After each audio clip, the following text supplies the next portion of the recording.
Welcome, everyone. Welcome to Aegis 360's 30-minute pop-up webinar for this week. I'm Ned Parks, your host, and we've got a guest with us today, which we're going to introduce in just a minute. We are going to be talking about loneliness and grief in the workplace, and clearly, with what we've got going on right now with this pandemic, there's probably some loneliness and grief out there. So I've gone out and got a hold of my friend, Reverend Jill Smith. Jill is a pastor of a church over in Stowe, Ohio. She's also a chaplain for Harbor Light Hospice. Welcome, Jill. Thank you. I'm glad to be here. Yeah, we're really glad to have you as well. This is a topic that you know quite a lot about, and could you just give us a brief description a little bit about what hospice does and specifically what a chaplain does in hospice? Oh, absolutely.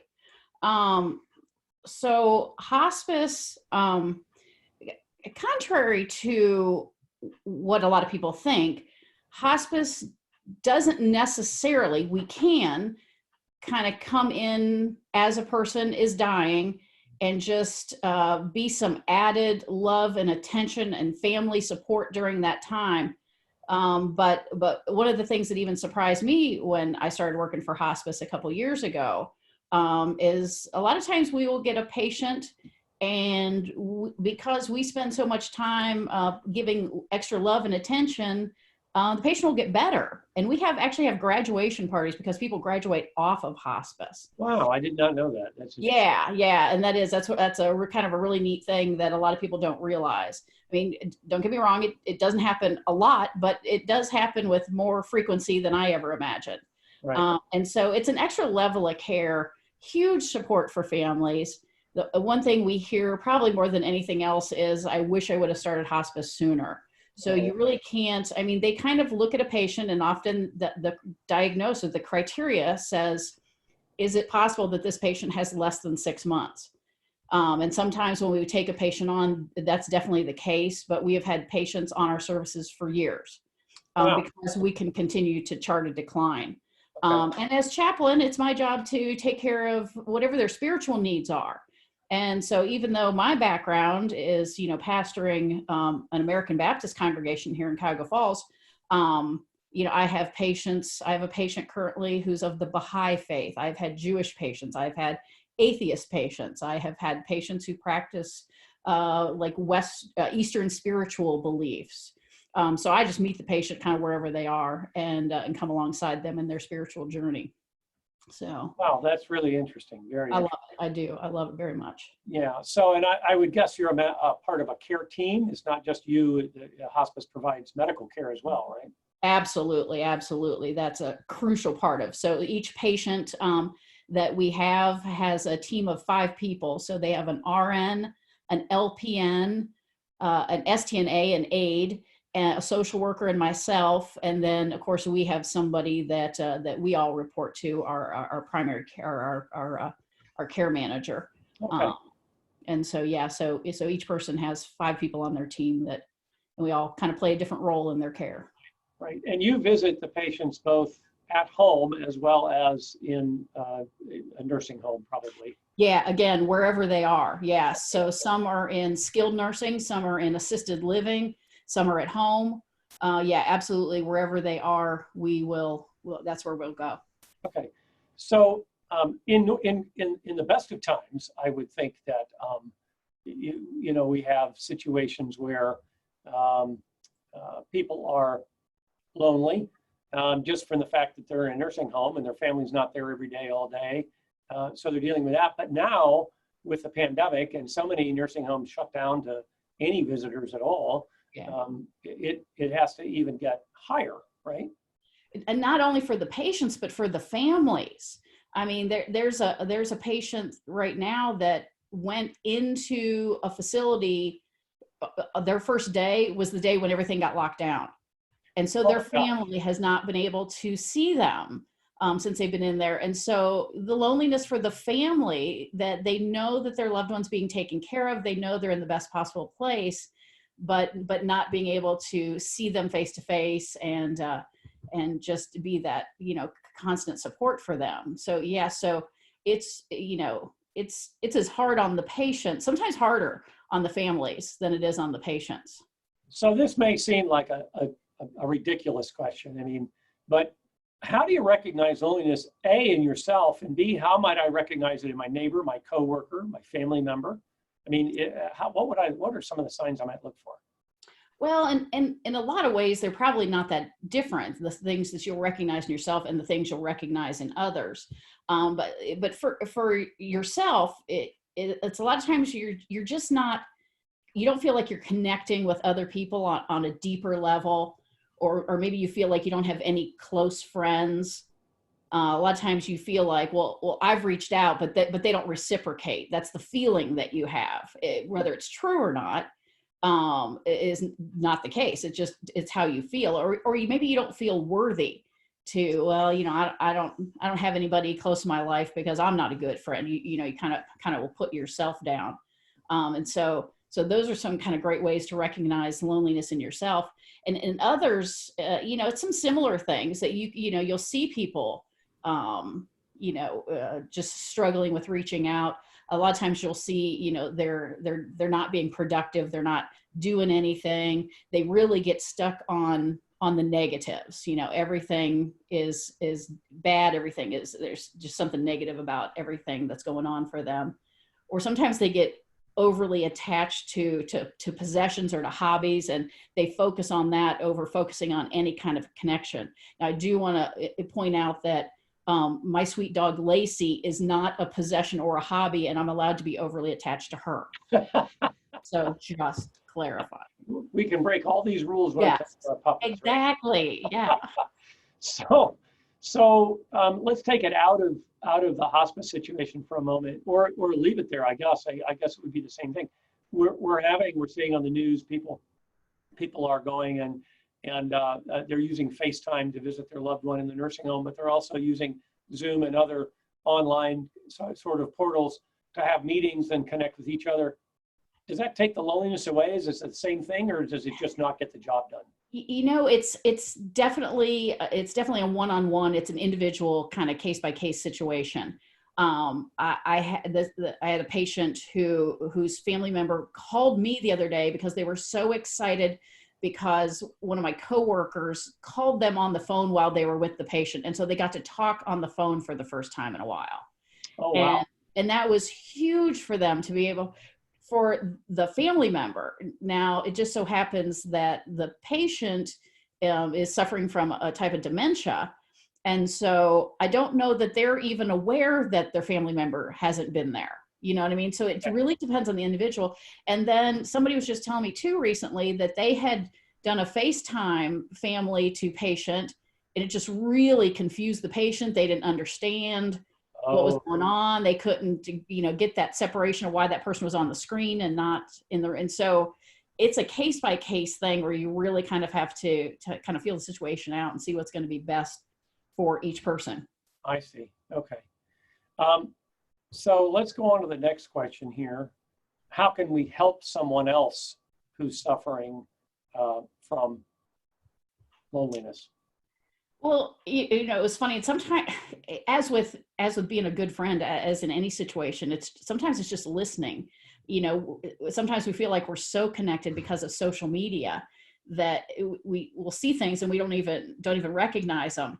But I the other day, a Facebook friend, a guy I'd worked with probably 30 years ago, he put on his Facebook page one day his phone number. He put his phone number on his Facebook page and said, "Hey, if anybody wants to talk, I'd really like to talk."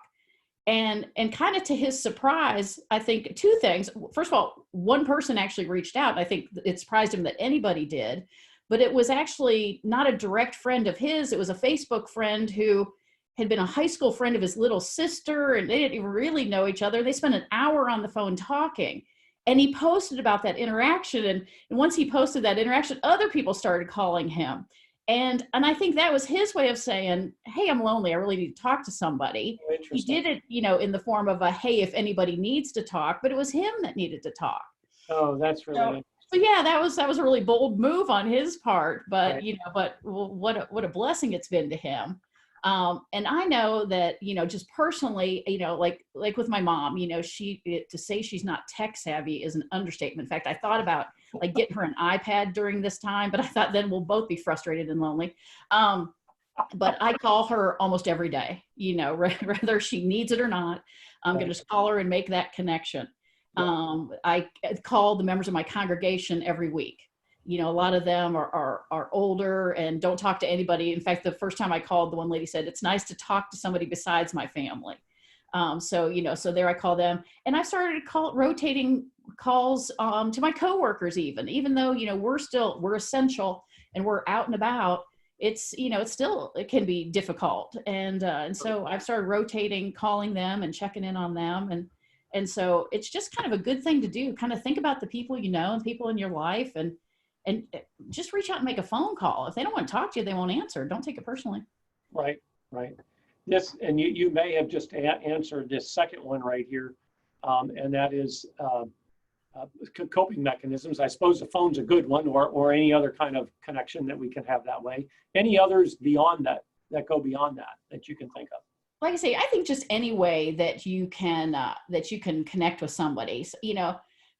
Imagine somebody going to the mailbox and there's an envelope with a handwritten, with their address handwritten on it.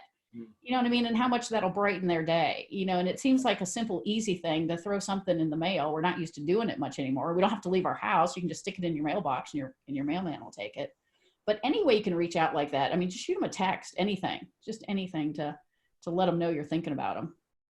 Very good. Well, let's move on to this little topic right here.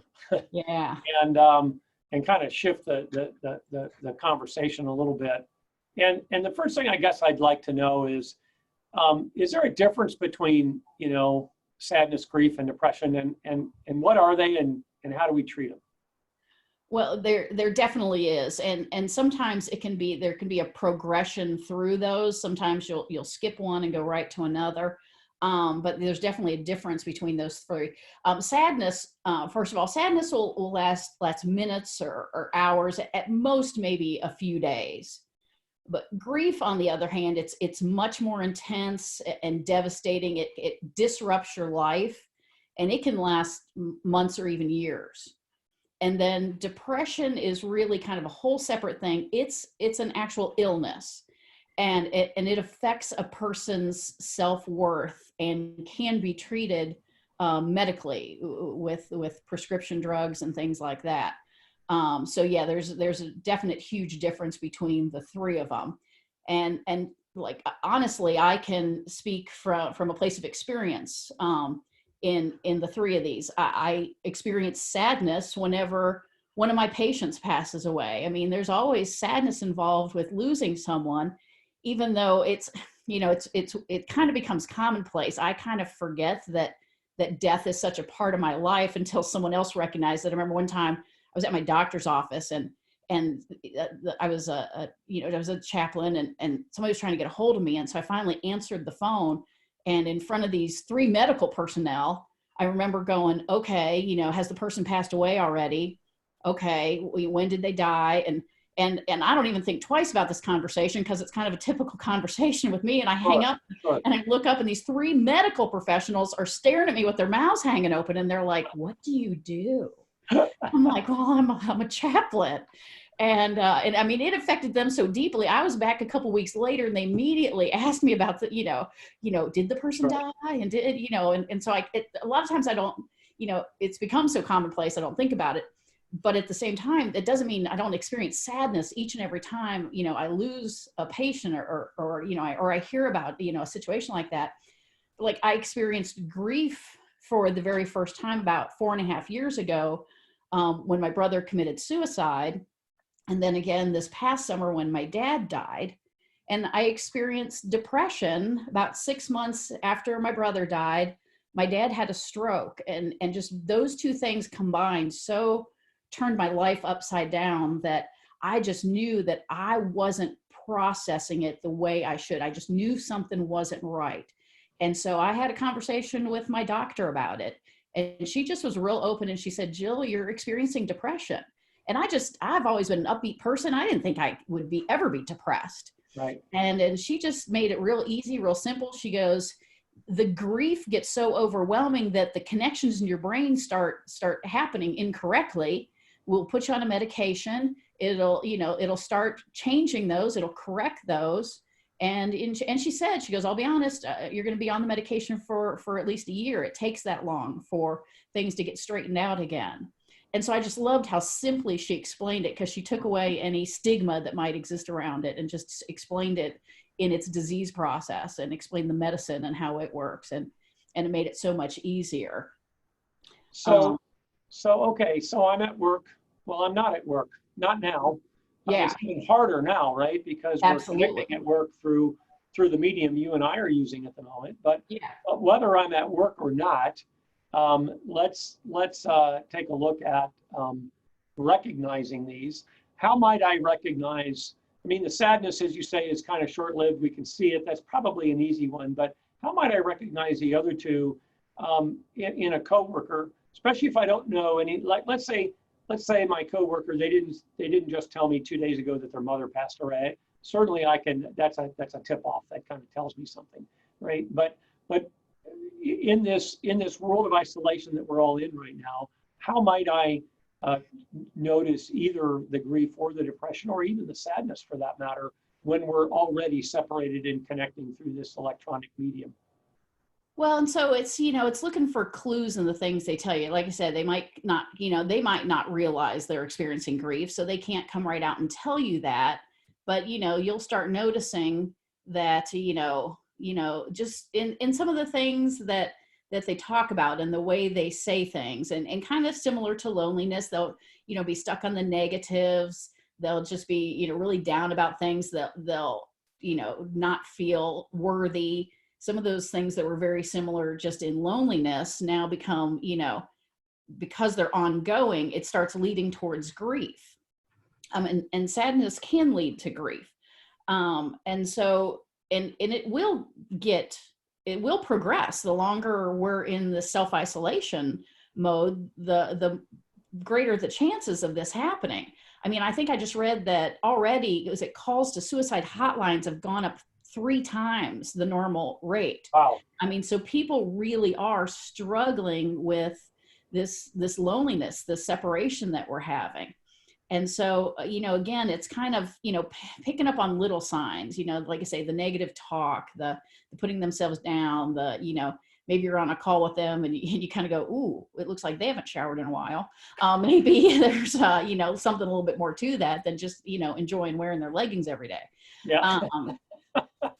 So kind of paying attention, and even if you think there's a chance, just pick up the phone and call them. You don't have to say, hey, you looked really bad in the conference call, because you don't want to add to their grief. But just reaching out to them, just knowing that somebody cares and somebody's thinking about them, is going to make a huge difference. It really will. And so, sadness and grief, those are easy things. Depression is not something that most of us have any business, delving into that. Right.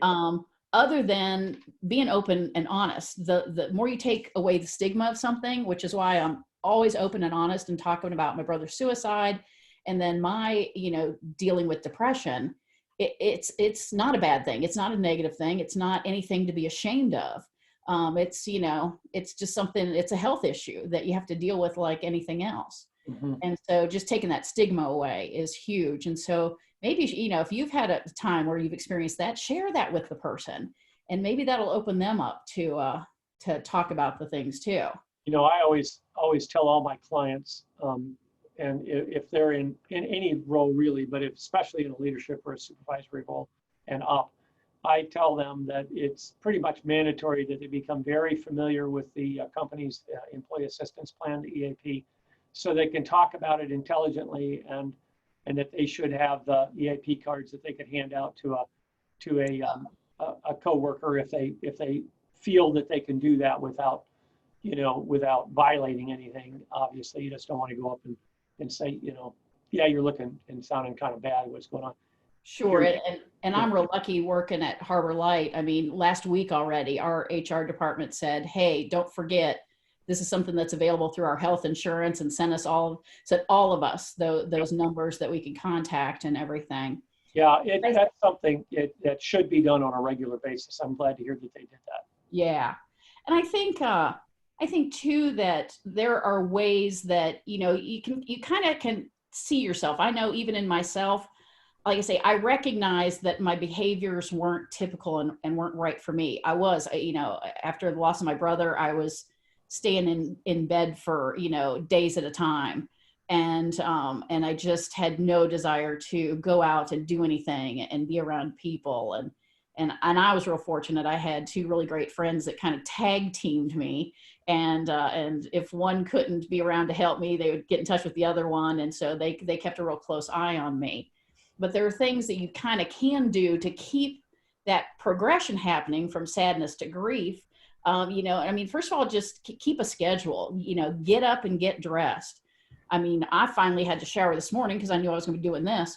Do that on a regular basis. Stay active. I take Lacey for a walk, but even if you don't have a critter there, just go out and go for walks. I mean, it's like before this, we didn't know we could take walks. I've seen more people taking walks. I'm like, did you not know before the pandemic you could take a walk? It was always possible. Do something meaningful. Take an online class, or maybe you've always wanted to get into your family's genealogy, make a family tree.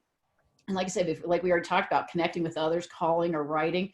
Create something, write something, do some art, clean. I had nothing in these bookshelves behind me 2 weeks ago, and look at that. I've got all kinds of stuff that's been getting organized. But I also think it's important to be realistic. I guess I was surprised, and maybe I had different information because of being in the healthcare field. But they kind of gave us 2 weeks that they said we're going to be kind of quarantined for 2 weeks. And then I never in a million years dreamed it was only going to be 2 weeks, but people were shocked when suddenly they said, well, it's going now till May 1st. Mm-hmm. I got news for you. It's going to go well beyond May 1st. So we have to be realistic about that. And we can't be surprised come May 1st that it's extended longer than that. So just be realistic about what's happening with us, and then plan something to look forward to. I couldn't believe how excited, middle of the week last week, in one of these community Facebook pages, somebody said, hey, I'm going to be doing a concert in my driveway. Unbeknownst to me, it was across the street from me and like a couple houses up. Nice. And I looked forward to this. I'd never heard this woman sing before. I didn't know if she was any good. She's really good, first of all. And she's going to do another concert this Friday at 5:30. I am looking forward to, and it was just silly. I mean, I took my lawn chair out on my front porch. I took Lacey out there on her 20-foot leash so she could visit people walking by on the sidewalk. And this woman just played music for us for an hour. And it was awesome. People spread out down the sidewalk every 6 to 8 feet apart. And it's crazy already that I'm looking forward to this Friday getting to go to her concert again. And by go, I mean sitting on my front porch with my coffee. It'll be an inexpensive concert. That's exactly. And she's really good. Is she?